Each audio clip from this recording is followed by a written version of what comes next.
안녕하세요. 올해로 40살의 문턱에선 39살의 여자입니다. 지난주에는 절친한 친구의 결혼식에 다녀왔어요.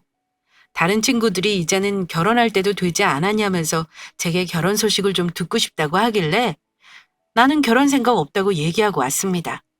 그렇다고 해서 비혼주의자는 아니에요. 단지 아직은 남자를 만날 자신이 없다고 해야 할까요? 제가 이렇게 된 데에는 20대 후반에 만났던 남자친구가 아주 큰 몫을 했습니다.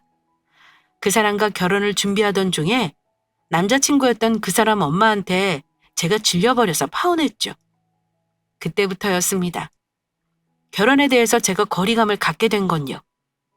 지금이야 아무렇지 않게 이야기하지만 당시에는 여러모로 마음고생을 참 많이 했거든요.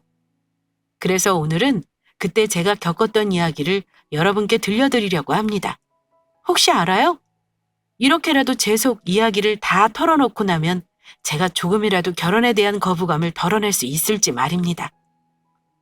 그냥 가볍게 가서 밥만 먹고 나오자. 아무래도 엄마가 궁금한가 봐. 나 여자친구 있다고 말한 거 처음이거든. 그래서 그런지 엄마가 수연이 너 보고 싶다고 아주 난리야, 난리. 집에서 말도 안 듣는 막내 아들을 대체 누가 만나주는 것인지 궁금하다나? 아이, 그러니까 너무 부담 갖지 말고 그냥 가볍게 밥만 먹고 나오자. 어차피 가게 바빠서 엄마 우리랑 같이 얘기도 못해. 괜찮지? 저와 그 사람은 동갑내기였어요. 둘 다 취업을 한 회사에서 만나게 되었죠. 그 사람은 집에서 막내 아들이었습니다. 위로 형이 2명이 있었죠. 삼형제 중에 막내였던 그 사람은 집에서 꽤나 사랑을 받는 사람 같았어요. 30살을 바라보는 아들의 여자친구가 궁금하다면서 그 사람의 엄마는 저를 당신이 운영하는 식당으로 초대를 했었죠. 당시에는 연애한 지 6개월도 안 되었던 터라 거절하기도 모호하고 해서 그냥 그 식당으로 찾아갔습니다. 그냥 밥만 먹고 나오자 하는 마음으로 말이에요. 유명한 식당이라고 말을 듣기는 했었지만 그렇게 큰 규모일 거라고는 생각을 못 했었는데 식당 앞에 다다른 저는 가게의 크기에 깜짝 놀랐어요. 4층짜리로 된 식당이었죠. 그 넓은 주차장에 차가 빽빽이 들어서 있었고요. 아차! 그리고 지금부터는 남자친구 엄마를 간편하게 예비 시모로 호칭을 하도록 하겠습니다. 그럼 이야기 다시 시작할게요. 어머나! 너무 반가워요. 나는 이 녀석이 여자친구가 있는 줄도 몰랐는데, 아유, 이렇게 예쁜 여자친구를 만나고 있었던 거야? 반가워요.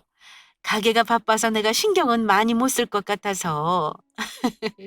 먹고 싶은 거 편하게 먹고 둘이서 데이트하다가 가요. 내가 얼굴이라도 한번 보고 싶어서 이리로 와서 밥 먹으라고 한 거였어요. 아유, 너무 예쁘다. 아, 편한 데 앉아서 얼른 식사해요. 네가 여자친구한테 이것저것 맛있는 것 좀 알려줘. 예비 시모를 처음 보았던 그날, 참 밝고 친절한 분이라는 생각이 들었습니다. 환하게 웃으며 맞이해주는데 그 모습이 어찌나 반갑던지 긴장감도 한순간에 달아날 정도였어요. 식당에 들어서기 전 남자친구가 제게 했던 말 이상으로 가게가 바빠서 실제로 예비 시모가 저희와 함께 식사한다거나 이야기를 나눈다거나 하는 일은 일어나지 않았습니다. 마음속으로 정말 다행이라고 생각을 했죠. 내가 지금 없는 소리를 하는 게 아니잖아요. 하루 이틀도 아니고 지난달에도 그렇고 지지난달에도 그렇고 꼴랑 10,000원, 20,000원 덜 주고서 뭐 얼마나 돈을 더 모으겠다고 말이야.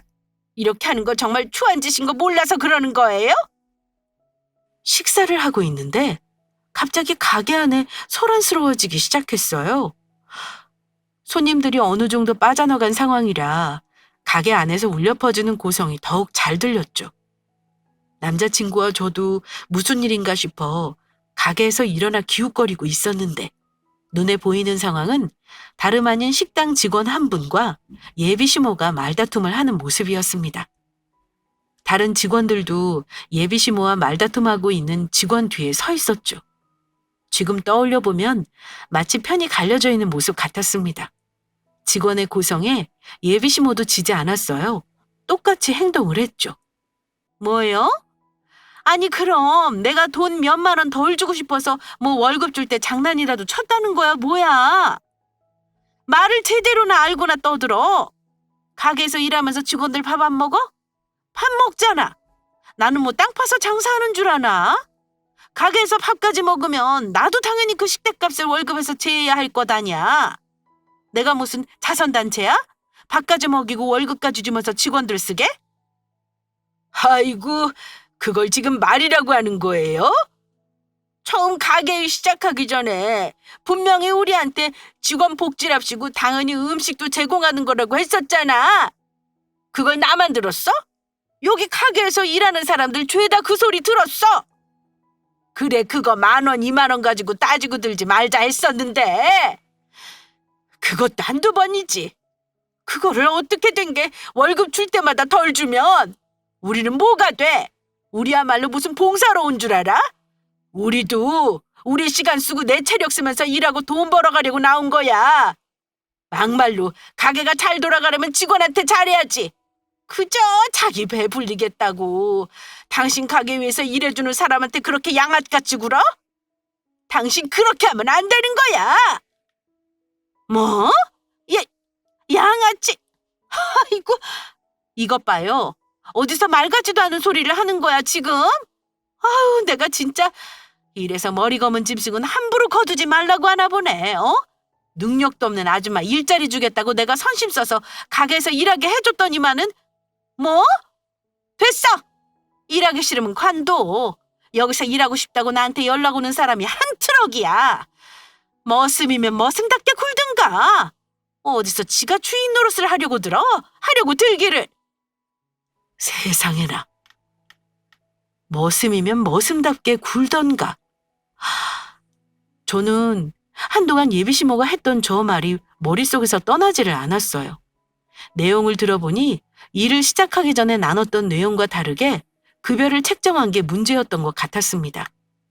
직원들한테 식사를 당연히 무상 제공한다고 했던 것과는 달리 월급을 정산할 때는 그 식사값을 제했던 거죠. 그것을 참다 못해 직원들 몇몇이 들고 일어섰던 거고요. 그런 상황에서 일어나 나가기도 못하고 남자친구한테 어떻게 좀 해야 하는 거 아니냐고 물었는데 남자친구 반응이 영 시큰둥했습니다. 아니야. 괜히 우리가 나서면 일만 더 커져. 저 이모가 원래 가게에서 큰 소리를 많이 내시는 분이라 이런 일 한두 번 있었던 거 아니야. 괜찮아. 저렇게 하다가도 다시 일 잘하고 그래. 이래서 엄마가 나한테 취업하지 말고 가게 일 물려받았으면 좋겠다고 했던 거잖아. 여자 혼자 하기에는 엄마가 힘드니까. 엄마가 힘들어하는 거 보면 내가 해야 하나 싶다가도 저렇게 직원들이랑 부딪히는 거 보면 나는 그냥 남의 돈 받고 일하는 게 맞는 것 같아. 너무 신경 쓰지 마. 봐봐. 다시 조용해지잖아.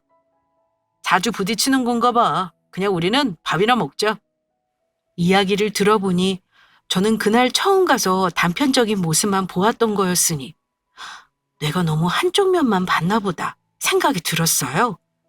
물론 예비시모가 사용하는 단어는 마음에 들지 않았지만 말입니다. 아들인 남자친구가 가만히 있는데 굳이 내가 나서는 것도 이상할 것 같아서 그냥 남자친구 말대로 조용히 있기로 했죠. 그렇게 예비시모와의 첫 만남은 제게 강렬한 인상을 남겼습니다. 그 뒤로는 예비시모를 만나거나 한 적은 없었어요. 남자친구랑 둘이서 연애하며 각자 일 열심히 하고 그렇게 시간을 보냈죠. 그렇게 하루하루가 쌓여가면서 저는 어느새 그 사람과 연애 3년 차에 접어들었습니다. 그 정도 만나다 보니 둘 다 진지하게 결혼을 염두에 두고 있었어요.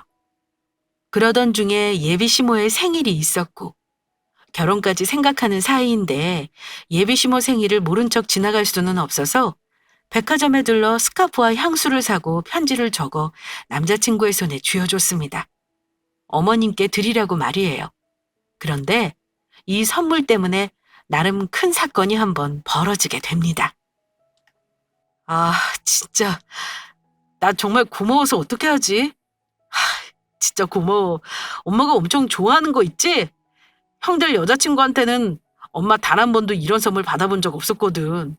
엄마가 너무 좋아해. 자기한테 정말 고맙다고 언제 한번 또 식당으로 오라고 하던데? 고마워.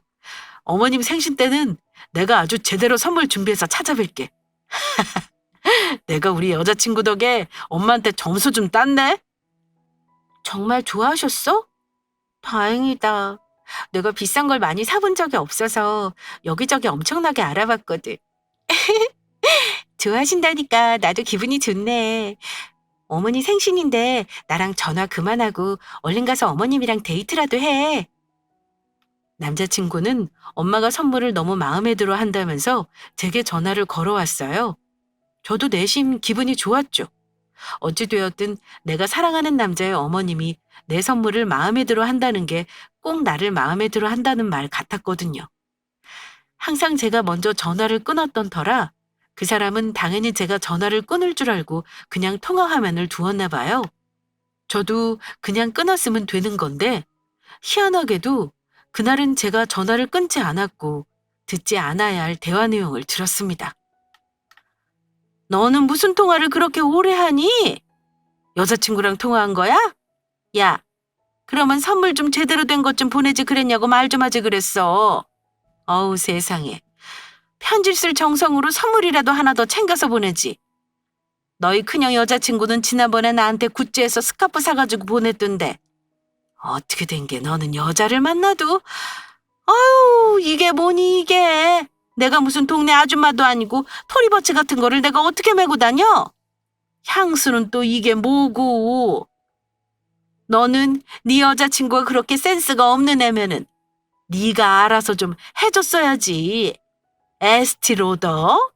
아유, 나는 샤넬 향수가 잘 맞는데, 아우, 이거는 뭐 영수증이라도 있으면 가서 바꾸기라도 하는데, 아유, 내일 너희 외할머니한테나 갖다 드려야겠다. 아유, 엄마, 그냥 써. 사람이 선물해준 마음이 있는 거지. 그리고 갯단에는 여기저기 발품 팔아서 산 거야. 나도 그냥 얘기할까 하다가 그래도 애가 노력해서 산 건데 말하기 좀 뭐해서 가만히 있었어. 엄마, 혹여라도 다음에 만났을 때 선물 가지고 뭐라고 하지 마. 알았지? 아우, 알았어, 알았어. 하여간 아들놈들 키워봤자 어느 놈 하나 소용없다니까는.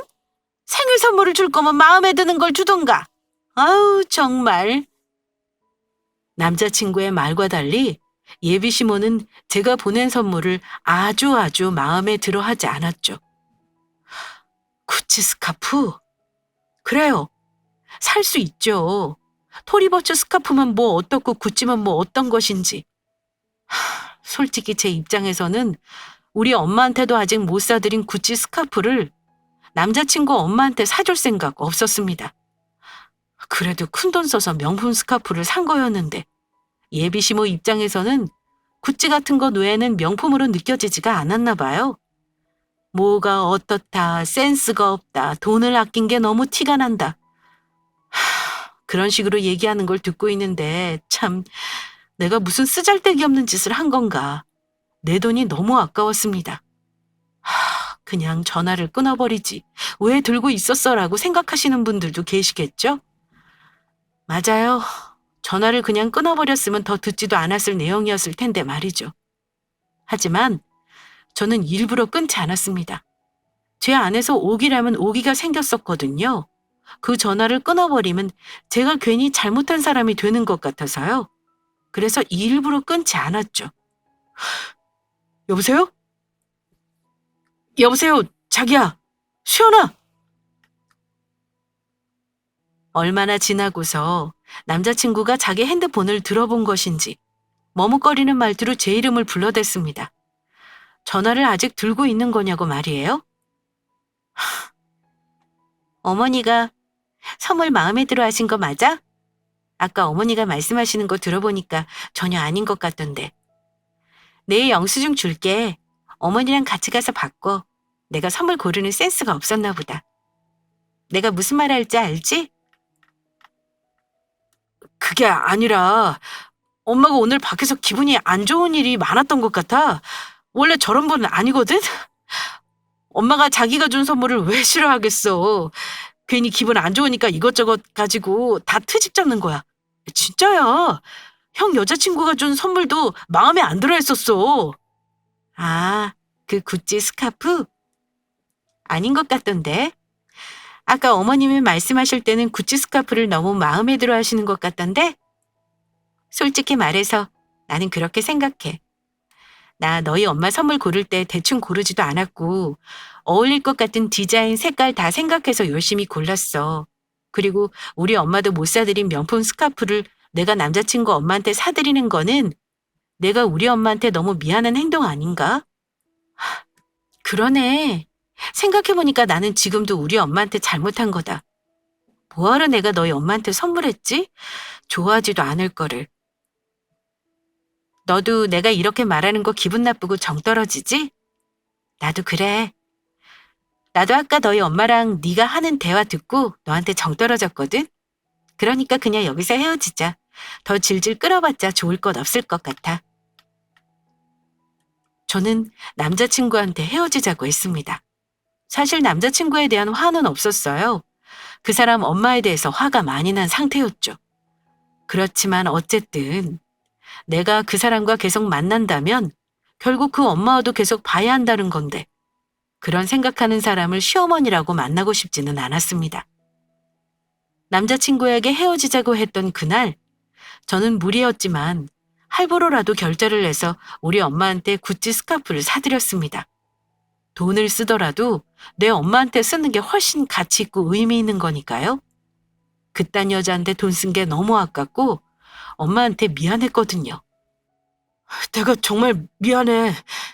네가 우리 엄마 싫다고 그러면 내가 엄마랑 안 보고 살게. 어? 그러니까 헤어지자고 하지 마. 어? 나는 너랑 헤어질 생각도 없고 너랑 헤어지고서 살아갈 마음도 없어. 제발 수연아. 그렇게 굳게 마음을 먹고 헤어지자고 했거늘. 남자친구는 제가 헤어지자고 한 뒤로도 장장 6개월이 넘도록 제게 매달렸습니다.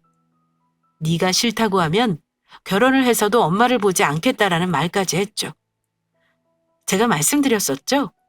남자친구와 저는 같은 회사를 다니고 있었다고요. 하루하루가 갈수록 그 사람은 많이 야위어 갔었어요. 산 송장 같았죠. 저도 그 사람에게 이별을 고했을 당시에 그 사람 엄마에게 화가 났던 거지 그 사람한테는 나쁜 감정이 없었습니다. 그래서 결국에 저는 그 사람과 다시 만나기 시작했어요. 아마 당시에는 제가 분별력이 없었던 것 같습니다.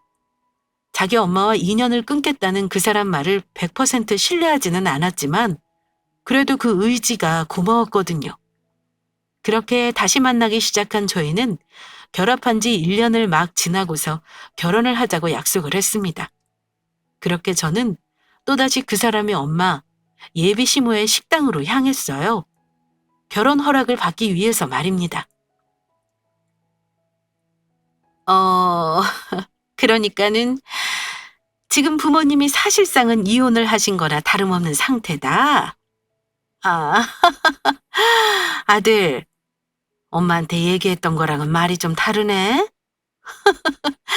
그럼 지금 어머니랑 둘이서 사는구나. 아버지랑은 연락은 하고 지내고? 아니요. 아버지랑은 연락하지 않아요. 아빠가 집을 나가고 나서 얼굴도 본 적 없고요. 저도 분명히 어머니께 제 상황 다 전달 드렸다고 알고 있었는데. 자리에 앉아 대화하기 시작하면서부터 또다시 삐걱삐걱. 그때 알았어요. 아, 이 결혼은 불가능하구나. 이 아줌마만 문제가 있는 게 아니라 내가 결혼하려고 하는 이 자식도 문제가 보통이 아니구나 깨달았죠. 인사를 하러 오기 전 저는 남자친구한테 분명히 이야기했었습니다. 우리 부모님이 사실상 헤어진 거나 다름없는 상태이고 내가 쭉 엄마랑만 살아온 것을 미리 말씀드려놔 달라고 말이에요.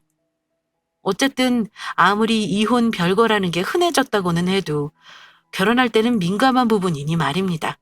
그런데 이 자식이 자기 엄마한테는 저희 부모님이 헤어진 상태라고 이야기를 하지 않고 거짓을 말했더라고요. 결국 그 자리에서 제가 제 입으로 다시 한번 이야기를 해야 했고 그때부터 분위기는 걷잡을 수 없이 추락하기 시작했죠. 예비 시모의 표정부터가 변했어요. 급격히 차가워지더니만은 마치 취조를 하듯 제게 이것저것 묻기 시작했죠. 집에 재산은 얼마나 있는가? 혼수를 얼마나 할 수 있는 건가? 어머님은 일을 하고 계시는가? 아버지는 아예 어떠한 지원도 안 해주셨는가? 등등. 무수히 많은 질문의 대답 중에서 예비시모 마음에 드는 대답은 한 가지도 없었습니다. 엄마와 제가 갖고 있는 재산은 20평대 아파트 하나, 자동차 한 대, 그리고 혼수는 제가 모아둔 돈으로 하려 했기에 화려하지 않았으며 엄마는 당시에 보험 일을 하고 계셨어요. 아빠라는 사람은 이혼한 뒤로 쭉 저와 엄마에게 아무런 지원도 해주지 않았죠. 예비시모는 그런 저의 대답에 화가 났었나 봅니다. 버럭 화를 내더라고요. 양심이 없어도 너무 없네. 어? 나는 이 결혼 반대야. 수연이 너도 생각을 한번 해봐라. 너 같아도 이렇지 않겠니? 나는 내 아들 없는 집으로 장가 보내서 그 집 ATM기 노릇하게 가만히 두고는 못 봐. 그렇잖아.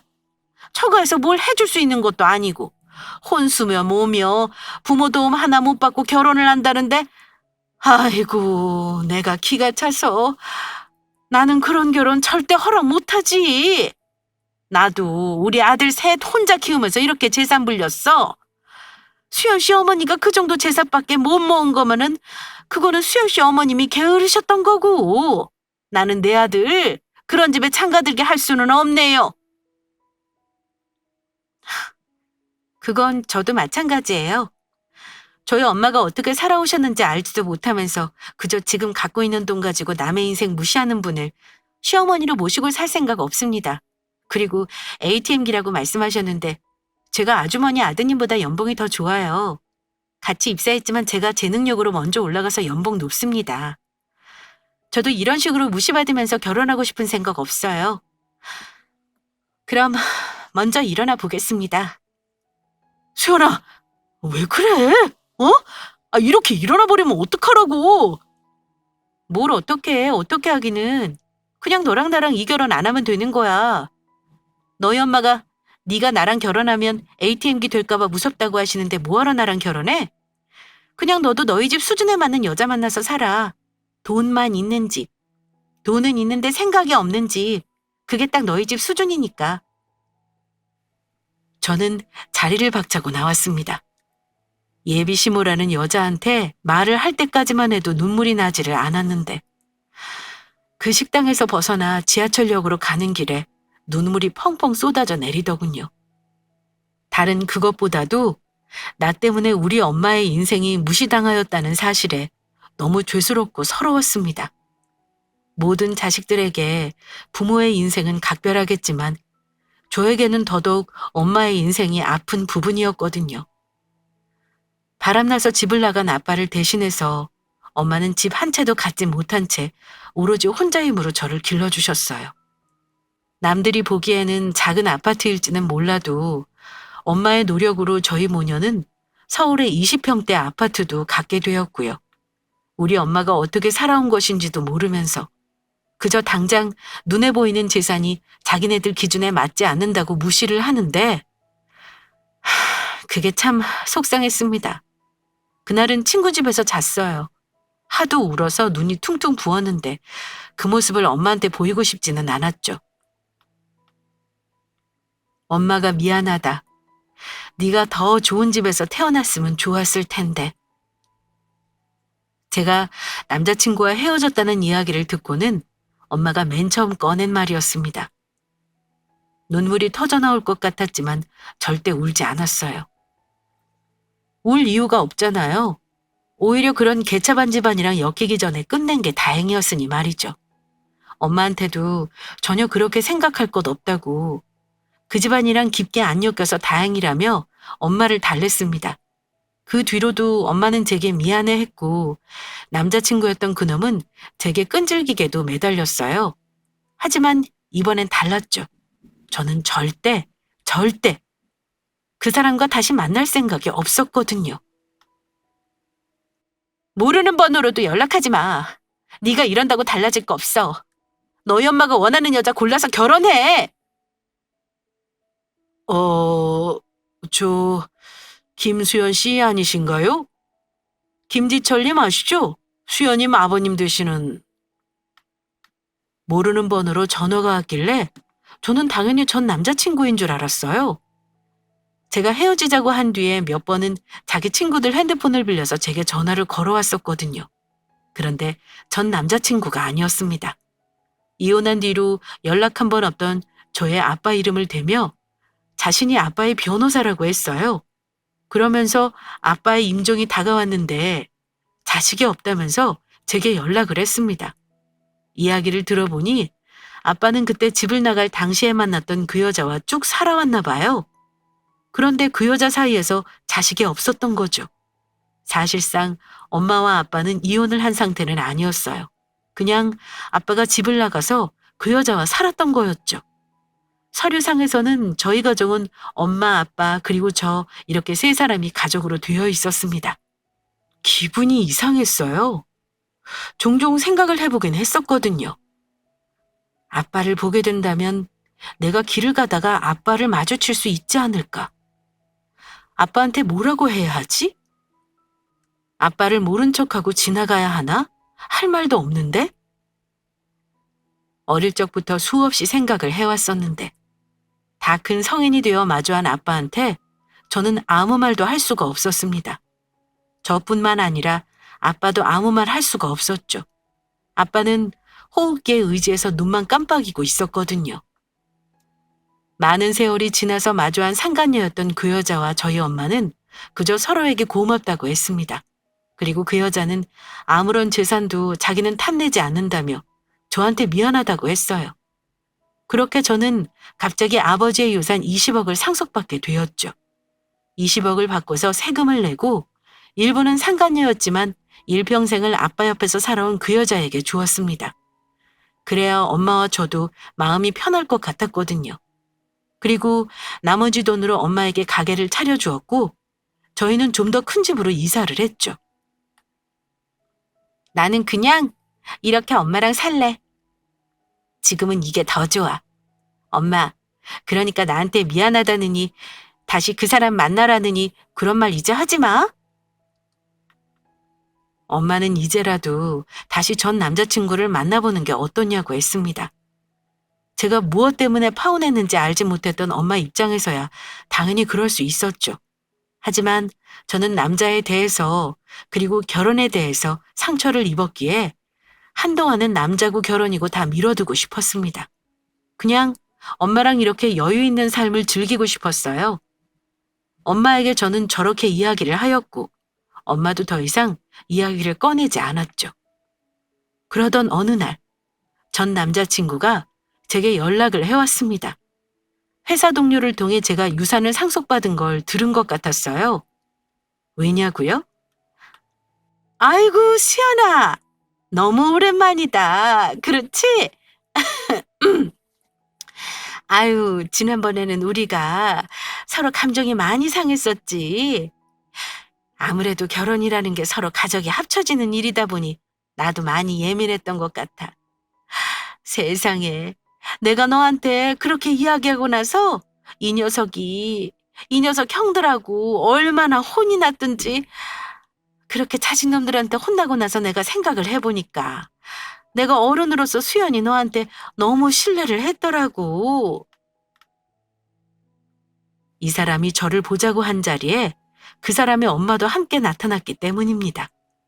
이전과는 완전히 다른 태도로 말이에요. 자기 아들이 ATM기 되는 꼴 보기 싫다고 할 때는 언제고 대뜸 저한테 너무 미안했고 마음이 걸려서 1년 가까이 소갈이 했다나요? 입에 침이나 바르고 거짓말을 할 것이지. 말은 저한테 너무 미안하고 안쓰럽다고 하고 있었지만 표정에서는 온갖 가식이 묻어났죠. 그 자리도 나가기 싫었던 것을 전 남자친구라는 인간이 이번에도 만나주지 않으면 저희 부서에 와서 난리를 피우겠다고 하길래 나간 자리였어요. 1분 1초도 같이 있기 싫은 상황이었죠. 뭐 어디 얼마나 떠들어대나 들어보자 하고 앉아 있었습니다. 수연아, 엄마가 너한테 많이 미안해 했었어. 그래서 내가 계속 엄마랑 너랑 오해 풀게 하고 싶어서 자리 만들려고 너한테 그렇게 연락했던 건데 네가 너무 완강해서 내가 너 어떻게 해야 하나 싶더라. 그래도 오늘 이렇게 나와줘서 정말 고마워. 솔직히 나는 오늘 여기서 네가 마음 상했던 거 다 풀고 우리 다시 잘 지냈으면 해서. 너 아직 만나는 사람 없는 것도 솔직히 네 마음 아직 정리 안 돼서 그런 거 나도 다 알고 있어. 너랑 나랑 얼마나 잘 만났었는데. 안 그래? 그래. 내가 정말 미안해. 내가 어른인데 나입값을 못했다. 아유, 수연아, 얼굴 좀 풀어. 이렇게 나왔으면 너도 다시 잘해볼 생각이 있어서 나온 거 아니니? 나 오늘 너희들 다시 만나게 하려고 가려고 온 거야. 아주 이 녀석 형이라는 놈들도 난리야. 어떻게든 엄마가 책임지고 너희들 다시 만나게 하라고. 아유, 내가 미안해. 응? 그런데 솔직히 그때는 수연이 너도 너무 날 서 있었던 거 알지? 그렇다고 해서 그거를 이해 못하는 건 아니야. 원래 자기 안에 자격지심이 있을수록 더 발끈하게 되잖니. 서로 인정할 거는 인정하고 잘 풀고 지내자고. 응? 인정할 거요? 제가 뭘 인정해야 하는데요? 어, 저희 아빠가 바람나서 다른 여자랑 일평생 살았다는 거요? 그거 인정하죠. 제가 언제 인정 안 한다고 했었나요? 그 당시에도 저는 있는 그대로 다 이야기했었어요. 내가 너한테도 이야기하지 않았었어? 우리 집은 이런 상황이다. 내가 어머님 만나 뵙고서 이야기하기엔 좀 불편할 수 있으니 네가 먼저 너희 어머니한테 내 상황을 있는 그대로 이야기해달라. 그런데 그걸 있는 그대로 이야기 안 하고 거짓말한 건 너잖아. 아니에요, 아주머니? 아주머니 아드님한테 저는 말할 거 다 했었어요. 아드님한테 전달 좀 해달라고 이야기까지 했었고요.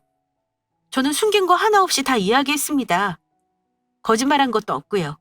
그런데 제가 가진 상황이 싫다고 아주머니 귀한 막내 아들이 남의 집 가서 ATM기 되는 꼴 보기 싫다고 당장 파혼하라고 난리 피운 건 아주머니죠. 아, 아주머니. 아이고, 수연이가 아직도 화가 많이 나 있나 보네. 그래도 아주머니라고 하는 건 좀 아니지. 나는 오늘 너랑 다 풀자고 나온 자리인데 수연이가 너무 선을 긋네. 그래. 그러니까 나 미워해도 좋으니까 그냥 둘이 다시 만나라. 응? 너희 둘 다 마음 없는 건 아닐 거 아니야. 그리고 얘기 다 들었어. 아버님 장난치를 때 우리한테 연락이라도 좀 해주면 좀 좋니? 그럼 우리가 가서 인사도 드리고 했지. 아유, 얼마나 놀랐을까. 그래도 아버님이 마음의 짐으로 생각은 하고 계셨었나 보네. 유산까지 다 남겨주고 가신 거 보면은. 그래도 꽤 남겨주셨나 봐. 집까지 새로 살 정도면. 아유, 수연이가 우리 집 며느리 돼야지 누가 되겠니? 안 그래? 역시나가 역시였습니다. 제가 유산을 받은 걸 알고 찾아온 것이었죠. 어쩌면 사람들이 저렇게 뻔뻔할 수 있을까요? 여러분이 듣기에도 그렇지 않나요? 그깟 돈이 뭐라고. 참, 여러 가지 복합적인 이유로 씁쓸해지더군요. 훤히 속에 보이는 말을 해대는 자기 엄마 옆에서 고개를 끄덕거리며 미소를 짓고 있는 그 자식을 보자니 내가 왜 저런 놈이랑 결혼을 하려고 했을까 소름이 끼쳤습니다. 제가요? 이번에는 제가 싫어요. 제가 뭐하러요? 제가 그 집 들어가서 ATM기 하라고요? 듣자니까 너 이번에도 승진 물거품 됐더라? 노력을 좀 더 해야 하는 것 아니야? 너무 엄마 돈만 믿고 일 대충 하는 거 아닌가? 지금 너랑 나랑 연봉 차이가 얼만 줄이나 알아? 그런데 내가 뭐하러 너랑 결혼해. 안 그래? 이번에는 제가 싫어요. 저보다 능력도 없고 자기 엄마한테 휘둘리기나 하는 남자랑 제가 왜 결혼해요. 안 그래요? 제가 싫습니다. 그리고 겨우 돈 가지고서 자존심 쉽게 굽히는 거 그거 좀 보기 민망할 정도예요. 어머머, 예. 너 내가 계속 듣자 하니까 말이 어째 선을 넘는다? 어? 어른이 이 정도로 굽히고 나왔으면 너도 그냥 네 알겠습니다 하고 숙이고 들어올 줄 알아야지. 어디까지 나 잘났다고 고개 빳빳이 들고 있을 거야? 아, 엄마! 아, 수연아, 너도 좀... 선을 넘은 건 아주머니가 진작에 넘으셨죠. 본인이 넘을 때는 당연한 거고 제가 넘는 거는 건방진 거예요? 그리고 제 고개 제가 빳빳이 들고 있겠다는데 그걸 왜 아주머니한테 제가 욕까지 먹어야 돼요? 그것도 웃기죠.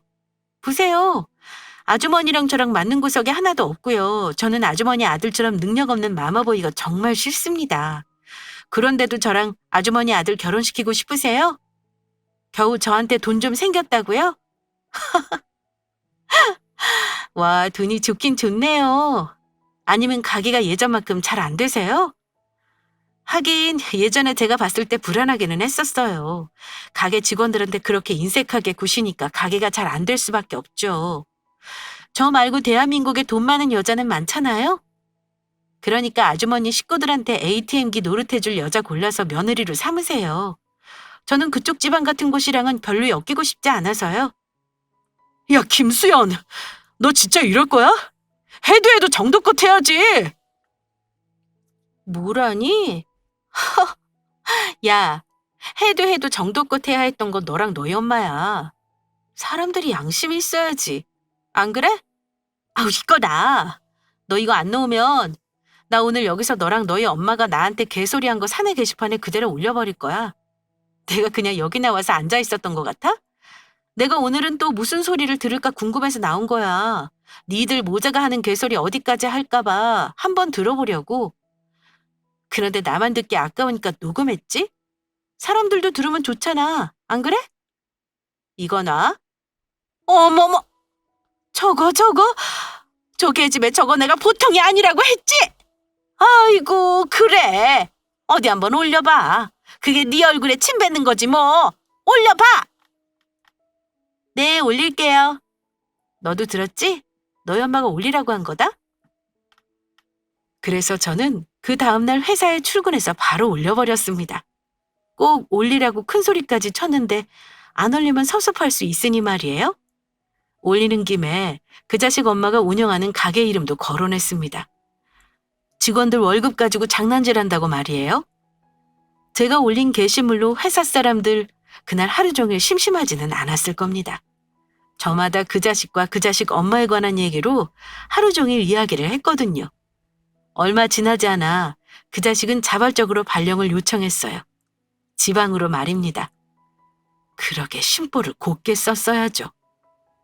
그 아줌마가 운영하는 식당은 어떻게 됐는지는 모르겠네요. 제가 그 모자한테 질릴 대로 질려서 그 식당이 있는 쪽으로는 화장실도 안 가려 하거든요. 뭐 시간이 꽤 지났으니 변화가 있었긴 했네요. 자, 이게 제가 결혼을 꺼려하는 사건의 전말이었습니다. 그럴만한가요? 요즘 사람들 돈 때문에 사람도 해치고 돈을 따라서 결혼을 하고 하는데 그 모습이 저는 유독 마음 아픕니다. 물론 그렇지 않은 사람들도 많지만 말이에요. 여러분도 저와 같은 생각이시려나요? 돈보다는 사랑이 우선되고 돈보다는 사람이 우선되는 세상이 왔으면 좋겠네요. 그런 세상이 정말로 사람들이 사람답게 서로를 바라보고 살 수 있는 세상이 아닐는지 생각이 듭니다. 자, 그럼 저는 이제 그만 글을 마칩니다. 길고도 길었던 저의 이야기 들어주셔서 감사합니다. 모두 좋은 하루 보내세요.